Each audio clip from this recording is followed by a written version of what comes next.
and she promised that I'd give you some tips today. So I'm no expert like Ruthie is, but usually the happy face on the stats is a good sign. It's pointing to two specific numbers. Single family homes just listed 182. I guess that raises our days of inventory. That's always been something that's been a concern to Ruthie. Guys don't have houses to sell, then what are you guys going to be doing? But since you guys are listing, you have houses to sell, and things are good. Probably need to get that number up a little bit more, but I guess this is good because she did put the smiley face. Let's see here. Not sure what the rest of the numbers mean, but as you can see on the screen, lots of things in green, lots of things in red. Probably things in green are very good. But all kidding aside, it looks good, and hopefully it stays good and it gets better. Now, as for our tips, we're going to have a risk reduction class that we're currently writing. Ruthie's going to do property management. Jimmy's going to do something or other. And I have been tasked with doing like some internet safety tips because let's face it, the internet's a big, scary place full of landmines. We don't want to have to land on them. So I'm just going to talk about a few things. So number one is you have to realize there's hackers out there and they're going to target, well, they're going to target you. Not you specifically, but you got to realize they're looking to make money off their nefarious deeds. So, you guys, a lot of cash changing hands, money going this way and that way. There's wire fraud and all that stuff. So real estate is something hackers are going to target. So there's some things that we're going to do to make things easier for you. So you're going to want to keep your software up to date. When software gets launched, it gets launched in a completed form most of the time, unless you play video games, then those things are never finished on time. But why do you keep getting updates? You keep getting updates because hackers find ways to exploit things in the programs, whether it's a camera program so they can see you, or some other program so they can steal your identity. A lot of these updates are security updates that stop people from accessing your system. So keep things up to date. You want to avoid phishing scams. These are suspicious emails and phone calls. A lot of these calls are designed to get information from you. It's called social engineering. And they're trying to trick you into divulging personal information that could get them your username or password, or maybe even the answers to your security questions for certain systems. For a lot of systems, one of the big security questions is your first pet's name. Now, there's a big game on the Facebook where you combine your pet's first name and the first name of the street you lived on, and that's like your acting name or your pro wrestler name or some kind of nickname. And those are answers to security questions, and you don't want to give people that information. Other things include emails. Just, sometimes they're asking what seem like innocent questions, but they're keys to getting certain pieces of information somebody needs from you. Between getting your username, which is with a lot of systems, your email address, which is kind of scary because your email address is public. They combine it with like finding out your pet's first name and the first car you ever owned and where you went to high school. We tell people where we went to high school on Facebook. Those are 3 security question answers. It doesn't take a lot to access somebody's system. Speaking of accessing people's systems, you need to practice good password management. Now, passwords, I don't know what to say about passwords. A lot of passwords just don't cut the mustard. They're not long enough. They're not complicated enough. At the end of the day, You could use those password managers like LastPass, you know, and then you're like, what if I lose the LastPass password? Well, then you have to do the recovery process, which are security words. So having all your passwords in one place, like with a password management system, is a little scary. A lot of people save their passwords on their browser, which is kind of the same thing, but not as secure. I try to have like a convention for my passwords, like it's like a naming scheme. But if somebody figured out my naming scheme, they would have all my passwords. So that's not really safe either. Um, Having a big list of passwords on your computer, somebody gets that after they've hacked you. That's compromised. Writing down all your passwords somewhere, keep it in a drawer. Unless somebody accesses that drawer, that's pretty safe, but they got to get in the drawer. Keeping your passwords in here, there's Jack Lindbergh, a cybersecurity specialist, says if you can remember your password, it's not secure enough. So we really don't know what to do. Firefox will automatically generate passwords when you sign up for things in a long string of characters that is basically random, but you'll never remember that. So you got to save it on the browser or write it down somewhere.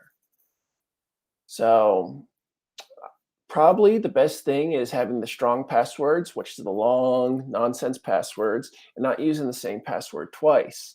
Because if they get the email address and the password and use that password for everything, then they're just going to go through system and system and find all your stuff. Now, you need to be careful on what you click on because let's face it, there's a lot of landmines out there. A lot of things that are free are only free so they can install malware or viruses on your computer. So if you're downloading free movies from the internet, you don't want to go to the theater or you don't want to pay for a streaming service, and you get that new blockbuster for free I mean, it's just everywhere. You just type in the movie's name followed by free. Every single one of those websites has some sort of virus on it. And here's the thing about viruses. They don't run right away. They stay on your computer. Sometimes they lay dormant for a long time and then they just kind of like spring up like a serial killer. And then you don't know what to do. You think something you recently did activated the virus when it was something that was on your computer for months, sometimes even years. Sometimes viruses are more immediate. There's people that they just want to do as much damage as possible. So as soon as you click on it, you get pop-ups or your screen freezes, or some of them aren't even really viruses. They're just kind of misinformation. Like you click on something and it's a pop-up and it says, this is a warning from Windows and you need to call this number. And it's not a virus. You don't have nothing on your computer. It's just a web page that's designed to look like a security alert. So you need to kind of take stock of the situation when something happens. And when you run into these things for the first time, you're not going to know what's going on. And a lot of people just aren't like that. I mean, I do computers for my job, and sometimes something will pop up. And I'm like, at this point in my life, I'm like, I'm suspicious of everything. And you kind of have to be that way. Now, there's some safe places, like if I'm on Amazon, I know I'm not going to get a virus clicking on anything. Or if I'm on Netflix, I'm not going to get a virus clicking on anything. If I go to some third tier outlet store's website that I've never heard of, it might not be safe. And if a deal's too good to be true, usually it is, especially when buying things, so be careful what you click on. This one, I can't even believe I have to say this one, but I see this all the time in our real estate office. Um, People leave devices unattended. And I'm not just saying leaving your phone on the countertop and going into the bathroom. I'm talking about people who log into public terminals with their email or some other kind of service like their bank account or their MLS. And I just I walk by it and I'm like, okay, I'll just log them out because it's just right there. I don't know if they're in the bathroom. I don't know if they came and they left, but people can get into your email just by, okay, my computer's unattended. For instance, I've got a Mac laptop that I'm on right now. It's got Outlook on it. You can just click on the Outlook icon and see all my emails. That's why when I leave my office, I lower my thing, password locks, no one can look at my emails. But if I just leave it open like this and walk away, anyone can walk into my office, start looking at things. You don't want that. I mean, I have past tax information on here that has my social security numbers. I've got banking information. There's things on here I don't want people to see or have. And there's just all the time around here. I mean, I'll walk into the training room and whoever was doing the presentation will be logged into their Gmail. And if somebody who's, kind of devious, they can go in there. They can send something out to people They can log on to other things because remember, your email address is usually your username. And if you have access to the email and the username, you can reset passwords. You can get into everything and do a lot of damage. It's not good. You gotta log out of things, and you can't leave things unprotected. So if you're at a public terminal and you log into something, which I really don't recommend to begin with, log out of it. You know, if you got your phone, make sure it always has, you activate your phone. That always happens, or face lock or the fingerprint lock, and as soon as you put it down, lock it again, you have to do it again because otherwise, you leave the table, someone picks up your phone, or they just walk off your phone. Now, this is why you always need to have those find your device things set up. Like for instance, I can go on my computer, any computer that's logged in with my Apple ID, I can click find my device and I know where my phone is. I know where my computer is. And since we set it up so I know for my wife's phone, I know where my wife is. And she can click find your device and she can know where my computer is and she can know where my phone is. So not only do I know where all the devices are, she knows where all the devices are. And in case I lose everything, which never lose everything, I can, get a hold of my wife and she can click it. Now, that's only as long as the devices are active. And a lot of people who steal these type of things can jailbreak them. And what jailbreak means is enable it so like it's opened up with no security features. That's kind of scary. But Find Your Device also has a button that can erase or shut down the device remotely. Now, that's kind of like a nuclear option, and you really don't want that to happen. I mean, this is why you also need to have backups because say someone walks off of my laptop. Not only does it have my personal information on here, it has my business information on here. And not only can that be harmful to me, that can be harmful to Ruthie and a lot of people that I really care about. And I don't want that to happen.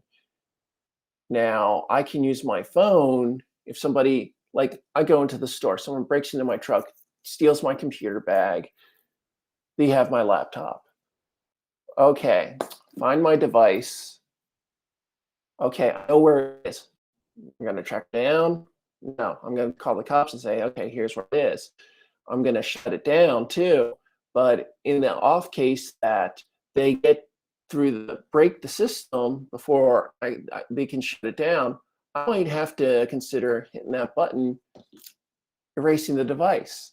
Now that seems like a hassle, but that's why you always need to back up your data, back it up regularly. Like for instance, I got this external hard drive. It's 5 terabytes. It's set up with Time Machine. I plug it in. It gets a backup of my Mac. It also gets backup of the iMac and the other Mac that we use. That's 3 Macs. So there's 3 computers worth of backups on this drive. And if anything ever happens to this computer, I plug this into another Mac, I spin up Time Machine, and then I have my computer back essentially. You can do similar things for Windows. You know, these terabyte hard drives, they store a lot of data. Um, I've almost filled up one of these, but that's mostly with video work I've done over the years and archiving all the shows Ruthie's done, and she's done like over 650 of them. So that fills up a drive pretty fast. And I think probably on the verge of buying another one. We got like 4 of these floating around the offices, and I use 3 of them. Mac backups. One is just for floating around from devices for transfers, because sometimes you have to set these up just for Macs. Like if I wanted to use Time Machine, this is only good on a Mac, but I've got the same model hard drive, and it's set up to work on both Mac and Windows. It doesn't have Time Machine, but in case you're wondering, this is a Seagate 5 terabyte drive. Bought them a couple years ago. I've got a newer one. I think we put a bunch of stuff on that and gave that to an associate. They're about $100, and you know, hard drive space is going up while cost is going down. That's just how it's been. And who knows, if I go on Amazon, it might be 10 terabytes for $100. But they're really good devices. I like the brand Seagate. Probably should have one and have all your stuff backed up onto it. It's probably the optimum way of transferring data to systems. It's a lot harder to lose than a thumb drive. I don't know how many thumb drives have gone on walkabout here. You know, it's been on my desk, and then luckily I don't like keeping things on thumb drives, so I'm not too worried. They probably just got some bad photoshopping jobs that I've done over the years. But people, they'll see a thumb drive, and I'm not talking about everyone, but you know, there's some people that, you know, their ethics are low, and they'll see a little trinket like, you know, a thumb drive, and they'll just snatch it up off your desk. Always keep that stuff tucked away in the back of a drawer. These are a little bit bulkier. One of these has never disappeared off my desk. There are bigger models if you're kind of worried about, you know, someone just picking something up. You know, I got one that's like 5 times the size. It's not a Seagate, but it was, you know, a Time Machine type backup. It was fine.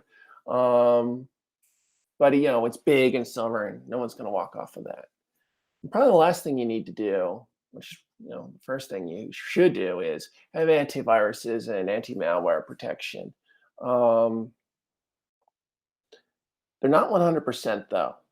You know, antiviruses and anti-malware, they only protect you against known threats. So that kind of takes care of the past. It doesn't really protect you against the future. Got to keep them updated, but they're never, you know, they're never with the viruses, you know, one for one. You should have them. I don't suggest McAfee. Any computer I've had with McAfee, it's always interfered with things I don't want it to interfere with. It might be too aggressive, or I don't want to say it's poorly programmed, but I feel that it's poorly programmed. I use Antivirus Guard. It catches things. It's never interfered with things. I know Ruthie likes Malwarebytes. That's on all the computers here. I've never had an issue with Malwarebytes. I would also suggest probably installing a firewall on your browser. The browser firewall I use is Blue Hell Firewall. It's BUEHEL firewall. It's got a little blue devil on it. That kind of protects you from those clicking disasters. If you click on something, it will stop that page from loading, which is kind of cool. There's other ones out there, but those are the ones I use. Let's see here. Ooh, we've been talking for 20 minutes. How about that? So Ruthie Rocks will be back Monday. I think, let's see here, we also have some CE classes coming up. CE classes. You guys need that. You need credits. That's why we're writing the risk reduction class. But let's see here. We got Monday, 10 a.m. to 1 p.m. CE agency. Do you work for your client? And also next week, Thursday, from 1 to 4, we got ethics. Show me the money. These are both classes taught by Jimmy Dague. They're $20 each. You can register for them at bee.vegas. It's b.vegas. These classes, taught by Jimmy Dague, excuse me, they're in person, and you can also attend on Zoom. We've got our training room set up with cameras and microphones so you can hear Jimmy Dague and you can hear the participants. Jimmy Dague can hear you if you turn on your microphone. You come through the surround sound speakers and the people can hear you. So if you can't make it live, or if you're not ready to jump into the world back again after everything that's happened, you can attend on Zoom or you can attend in person. And we usually have some goodies. Let's see here in the mornings, let's hear from 10 to 1. We'll serve lunch at the second break. And the 1 to 4, we'll have a happy hour with some wine and cheese. So it's a little bit of a party. You get to learn something, you get some CE credits, you get to see Jimmy Dague and Ruthie Rocks. They work together teaching the class. They have a nice back and forth. Every once in a while, I'll come in and say something sarcastic. Everyone will laugh. It's a great time. Let's see here. Before I go, is there any? There's no comments. Have I been talking for 20 minutes and no one can hear me? I'm not on mute. Let's see here. I'm pretty sure if I blew it, someone would have texted me already, but you can never be too sure. I am incredible at messing things up sometimes. So, all right, we are going to end the show. I hope everyone learned something, took something away from things that I had to say. I hope I kind of made sense. That's it.